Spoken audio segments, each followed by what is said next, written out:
Saya secara pribadi memang tidak heran.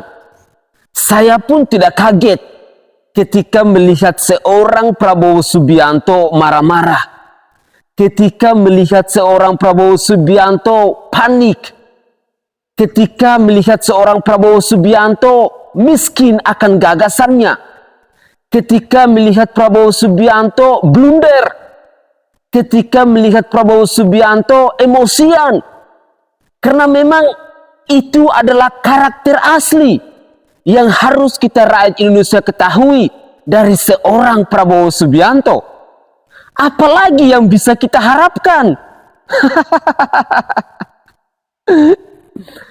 Assalamualaikum warahmatullahi wabarakatuh. Salam Om Swastiastu, Namo Buddhaya, salam kebajikan dan salam sejahtera untuk kita semua. Saudaraku sebangsa dan setanah air, para penonton kanal YouTubeku yang sangat saya hormati dan sangat saya cintai. Salam jumpa dan selamat bertemu kembali bersama saya Sainai, tentunya di channel YouTube Orang Timur TV. Saudaraku sebangsa dan setanah air, seperti biasa di channel YouTube Orang Timur TV, saya selalu menyajikan cuplikan-cuplikan video kocak dan ngakak yang bisa menghibur kita semua. Namun, cuplikan video kocak dan ngakak itu bisa mengedukasi kita dan bisa menambah wawasan kita dalam kehidupan berpolitik di negara kesatuan Republik Indonesia ini. Dalam beberapa menit ke depan, saya akan menemani pemirsa sekalian dengan cuplikan-cuplikan video yang merupakan momen epik di mana kita menyaksikan perdebatan yang begitu seru antara Anies Rashid Baswedan dan Bapak Prabowo Subianto. Bagaimana keseruannya? Inilah hasil debat perdana Capres menjelang pemilu 2024. Selamat menyaksikan. Pada tanggal 25, Pak Prabowo mendaftar ke KPU sebagai pasangan calon presiden, calon wakil presiden. Sesudah keputusan MK. Dan kemudian di MK dibentuk MK yang hasilnya mengatakan bahwa terjadi pelanggaran etika berat yang menyebabkan keputusan yang dibuat oleh MK secara etika bermasalah. Kemudian Bapak punya waktu sampai dengan tanggal 13 November karena di situ adalah waktu terakhir untuk mengambil keputusan bila ada perubahan. Sesudah Bapak mendengar bahwa ternyata pencalonan persyaratannya bermasalah secara etika, pertanyaan saya, apa perasaan Bapak ketika mendengar bahwa ada pelanggaran etika di situ? Baik, waktunya habis. Kami berikan kesempatan kepada calon presiden nomor urut 2 untuk menjawab selama 2 menit. Waktunya dimulai dari sekarang. Jadi Mas Anies ya memang suatu perkembangan politik itu ada beberapa segi perspektif ya. Jadi tim saya, para pakar hukum yang mendampingi saya menyampaikan bahwa dari segi hukum tidak ada masalah. Masalah yang dianggap pelanggaran etika sudah diambil tindakan dan keputusan ya waktu itu oleh pihak yang diberi wewenang. Kemudian sudah ada tindakan dan tindakan pun itu masih diperdebatkan karena yang bersangkutan masih memproses. Tetapi intinya adalah bahwa keputusan itu final dan tidak dapat dirubah. Ya, saya laksanakan ya. Dan kita ini bukan anak kecil, Mas Anies ya. Anda juga paham ya. Sudahlah ya. Sekarang begini. Intinya rakyat yang putuskan, rakyat yang menilai. Kalau rakyat tidak suka Prabowo dan Gibran, nggak usah pilih kami, saudara-saudara sekalian. Dan saya tidak takut tidak punya jabatan, Mas Anies. Sorry ya, ya.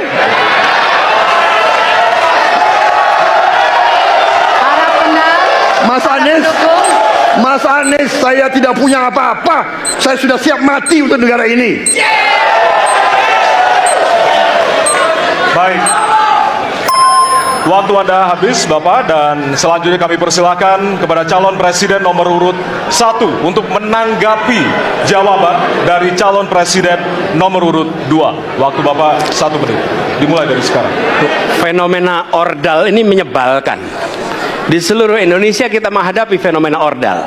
Mau ikut kesebelasan ada ordalnya. Mau masuk jadi guru ordal. Mau daftar sekolah ada ordal. Mau dapat tiket untuk konser ada ordal. Ada ordal di mana-mana yang membuat meritokratik nggak berjalan. Yang membuat etika luntur. Dan ketika fenomena ordal itu bukan hanya di masyarakat, tapi di proses yang paling puncak terjadi ordal, maka rakyat kebanyakan, dan ini saya rasakan beberapa waktu yang lalu, beberapa orang guru berjumpa dengan saya dan mereka mengatakan, Pak, di tempat kami pengangkatan guru-guru itu mendasarkan ordal. Kalau tidak ada ordal, nggak bisa jadi guru, nggak bisa diangkat. Lalu apa jawabannya? Atasan saya bilang, wong yang di Jakarta aja pakai ordal, kenapa kita di bawah tidak boleh pakai ordal? Negeri ini rusak apabila tatanan waktunya itu hilang. habis. Ya.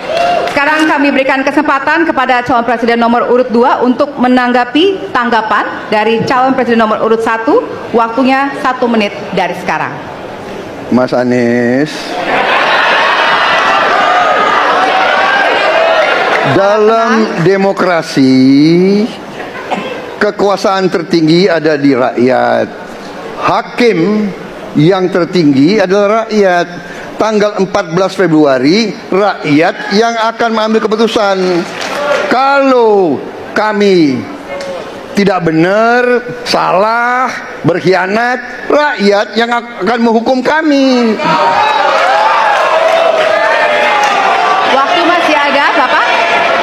Sudah cukup? Baik, terima kasih. Oke guys, itu adalah cuplikan video pertama di mana keseruannya tentang pelanggaran etika berat. Kita rakyat Indonesia diperlihatkan bagaimana sosok dari seorang Anies Rashid Baswedan, sosok dari seorang Prabowo Subianto dalam adu gagasan. Dengan demikian, saya berharap bahwa rakyat Indonesia bisa mempertimbangkan, benarkah bahwa ada pelanggaran etika dalam menunjukkan Gibran Rakabuming Raka sebagai calon wakil presiden dari Bapak Prabowo Subianto? Dan jawabannya adalah benar. Dengan demikian, saya berharap kita rakyat Indonesia bisa berpikir lebih kritis, lebih cerdas, dan gunakanlah logika akal sehat kita. Dalam sesi yang kedua ini akan lebih seru lagi. Mari saya mengajak pemirsa sekalian untuk menyimak cuplikan-cuplikan video berikut ini. Mas Anies,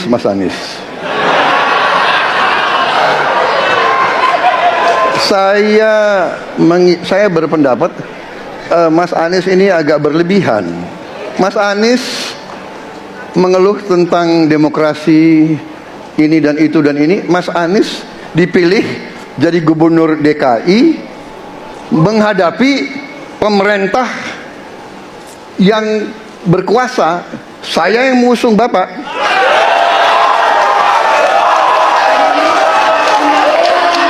Kalau demokrasi kita tidak berjalan, tidak mungkin Anda jadi gubernur.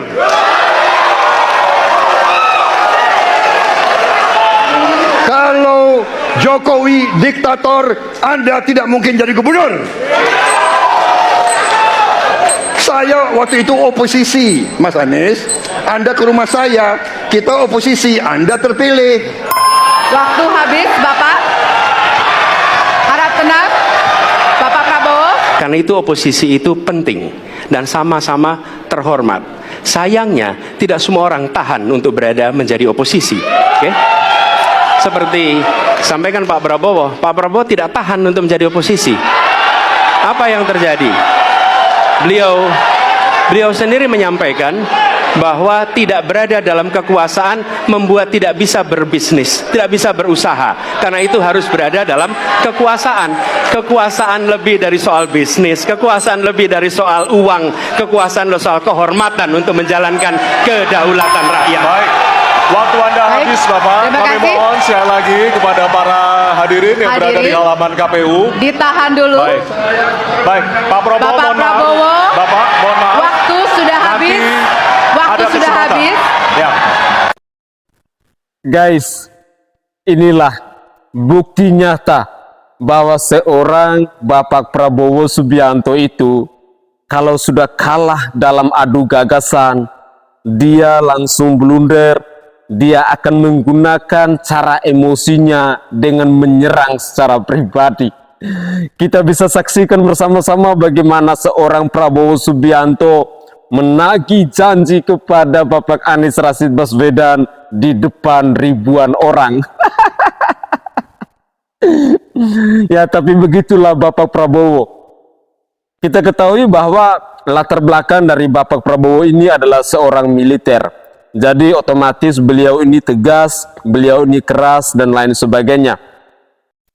Dengan didikan militer yang begitu luar biasa yang memang sudah melekat dalam dirinya. Sementara seorang Anies Rashid Baswedan ini latar belakangnya adalah seorang akademisi.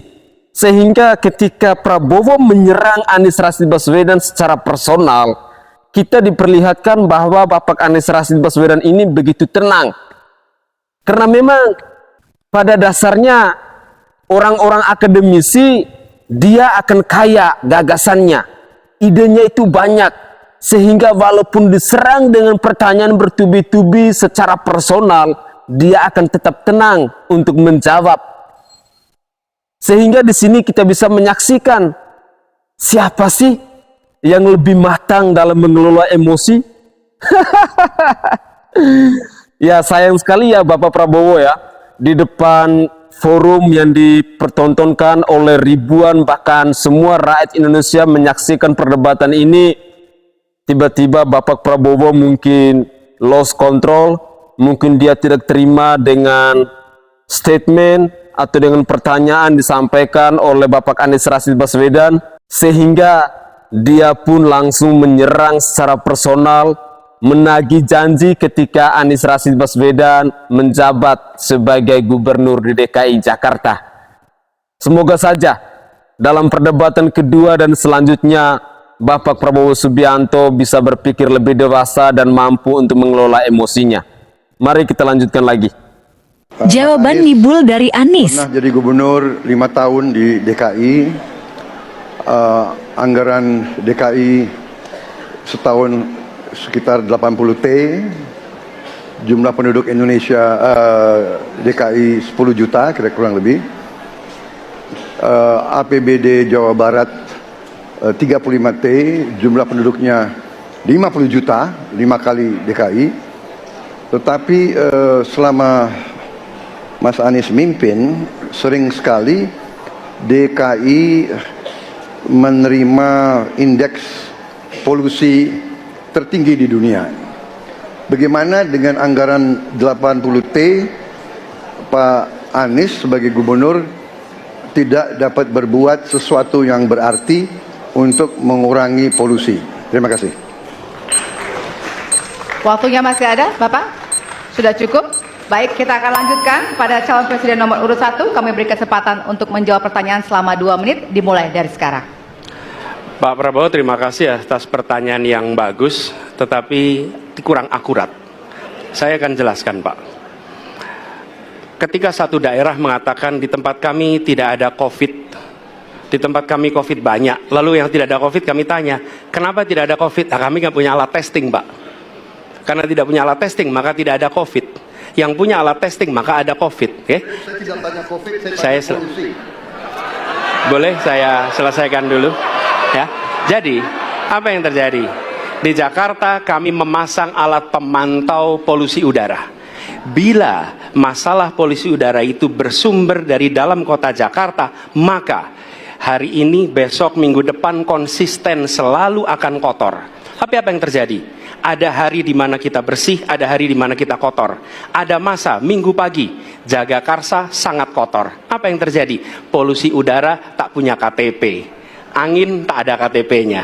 Angin itu bergerak dari sana sini. Ketika polutan yang muncul dari pembangkit listrik tenaga uap mengalir ke Jakarta, maka Jakarta punya indikator, karena itu Jakarta mengatakan ada polusi udara. Ketika anginnya bergerak ke arah Lampung, ke arah Sumatera, ke arah Laut Jawa, di sana tidak ada alat monitor, maka tidak muncul. Dan Jakarta pada saat itu bersih. Kalau problemnya dari dalam kota saja, maka konsisten tiap waktu. Ya, kita punya masalah polusi. Karena itu kita kerjakan dengan apa? Kita lakukan, Pak. Satu, dengan pengendalian emisi dari kendaraan bermotor dan pengujian emisi sekarang wajib. Yang kedua, elektrifikasi kendaraan umum. Yang ketiga, konversi kendaraan umum. Dan dulu yang naik kendaraan umum hanya 350.000 per hari, sekarang 1 juta per hari. Jadi itu kita kerjakan untuk menangani soal polusi di Jakarta. Baik. Masih ada waktu, Bapak? Cukup? Ya. Kami persilakan kepada calon presiden nomor urut 2 untuk kemudian menanggapi jawaban dari calon presiden nomor urut 1. Waktu Bapak 1 menit dimulai dari sekarang. Ya susah kalau kita menyalahkan angin dari mana saja ya. Jadi saya bertanya dengan anggaran segitu besar, jumlah pendidik, ya, langkah-langkah yang bisa dilakukan untuk dengan real dalam 5 tahun mengurangi polusi, juga di mana rakyat Jakarta begitu banyak yang mengalami sakit pernafasan. Jadi saya kira kalau kita dengan gampang menyalahkan angin, hujan dan sebagainya, ya mungkin tidak perlu ada pemerintahan kalau begitu ya. Terima kasih. Masih ada waktu? Akan menambahkan? Cukup. Guys, saya mau tanya nih, sejak kapan angin itu punya KTP? Atau sejak kapan polusi udara itu punya KTP? Aduh, Anies Rashid Baswedan ini memang ada-ada aja ya. Tapi dalam sesi ini kita diperlihatkan bahwa seorang Anies Rashid Baswedan itu memang sangat jago atau sangat hebat dalam merangkai kata-kata. Makanya kita mendengar pernyataan disampaikan oleh Bapak Prabowo Subianto tadi bahwa susah kalau angin pun disalahkan. Ya, sebenarnya poin penting yang dipertanyakan oleh Bapak Prabowo Subianto ini adalah tentang pengelolaan APBD. Karena untuk wilayah Jakarta, dia menerima APBD sebanyak 85 triliun dengan jumlah penduduk 10 juta jiwa. Sementara di Jawa Barat, itu APBD-nya hanya 35 triliun, tetapi masyarakatnya itu sekitar 50-an juta jiwa. Disinilah sebenarnya poin penting yang ditanyakan oleh Bapak Prabowo Subianto. Tetapi jawaban dari seorang Anies Rashid Baswedan ini, bagi saya secara pribadi, saya mau katakan bahwa ini mungkin sebuah pembuktian bahwa Anies itu memang sangat hebat dalam merangkai kata-kata. Semoga saja cuplikan-cuplikan video ini bisa mengetuk pintu hati kita, bisa menyadarkan kita tentang kestabilan dalam mengelola emosi, menyampaikan buah pikirannya. Bagaimana kira-kira tanggapan dari pemirsa sekalian ketika menyimak perdebatan perdana antara Anies Rashid Baswedan dan Bapak Prabowo Subianto ini? Dan mungkin next episode saya akan mempersembahkan juga perdebatan antara Ganjar Pranowo dengan Bapak Prabowo Subianto maupun dengan Bapak Anies Rashid Baswedan. Mari kita bersama-sama belajar, kita bersama-sama saling mengingatkan tentang kemampuan, tentang kualitas, tentang rekam jejak, tentang intelektualitas, tentang adu gagasan dan lain sebagainya dari masing-masing pasangan capres ini. Tentunya kita ingin mencari yang terbaik untuk menjadi orang nomor 1 di bangsa ini. Begitulah kira-kira. Saya Sainai dari Provinsi Nusa Tenggara Timur. Saatnya kita yang rakyat jelata harus berani untuk bersuara. Salam hormat, salam NKRI, dan salam Pancasila untuk kita semua. Tetaplah semangat dan jangan lupa untuk selalu berpikir waras.